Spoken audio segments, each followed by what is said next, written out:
আমরা খুব অসুবিধার মধ্যে আছি। এই কারণে এই নদী বাঁধ নিয়ে আমরা খুব খুব অসুবিধার মধ্যে আছি।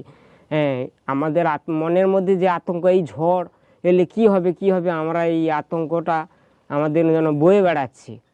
তা যাই হোক, তার মধ্যেও আমরা গরিব মানুষ বেঁচে আছি। আমাদের যুদ্ধ করতে হবে ওই ঝড়ের সঙ্গে বলো আর নদীর জলের সঙ্গে বলো। আমাদের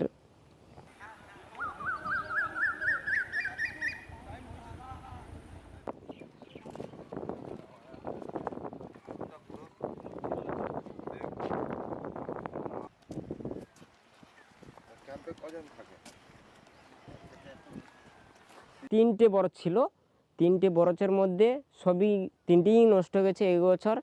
তা ধার দেনার পক্ষে ধার দেনা হয়ে গেছে মোটামুটি আমরা বিদেশে গুজরাট, রাজস্থান, উত্তরপ্রদেশ এরকম বিভিন্ন জায়গায় কাজ করতে চলে যাই, বিভিন্ন জায়গায় কাজ করতে দিয়ে মোটামুটি আবার ধার দেনা শোধ হতে আমরা এসছি। আমি এসেছি, আমার ছেলে এবং স্ত্রী এখনও গুজরাট আছে, তারা কাজু বাদামের কাজ করে। আমিও কাজ করছিলাম কাজু বাদামে। তা আমি এসে একা এখন এই সব জায়গা জমিন সব পড়ে আছে বলে আমি আবার একটা আবার বরজ বানাই।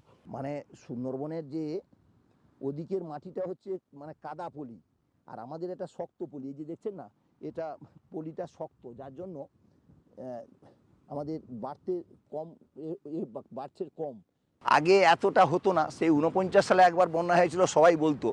তারপরে দীর্ঘদিন পরে এই বন্যা আসলো, সেই বুলবুল, আমফান, তারপরে হচ্ছে এই ইয়াস। ঠিক আছে, আমফান আর ইয়াস, এই দুটো। আমফানে আমাদের সেরকম কিছু হয়নি, ইয়াস তবে অনেক আগে খুব বড় বন্যা এই ধরনের হয়েছিল। অনেক দিন পরে 49 সালে, বাংলার 49 সাল মানে কি বোঝায়, তার অনেক পরে এইগুলো হচ্ছে। এবং এইগুলো বছর বছর এই মে মাসে সুপার সাইক্লোন থেকে আরম্ভ করে সব কিছুই এই মে মাসে হয়, এবং প্রতি বছর একটা করে হয় কম বেশি। তো সব থেকে ক্ষতি হয়ে গেছে ইয়াসের মতো হয় না।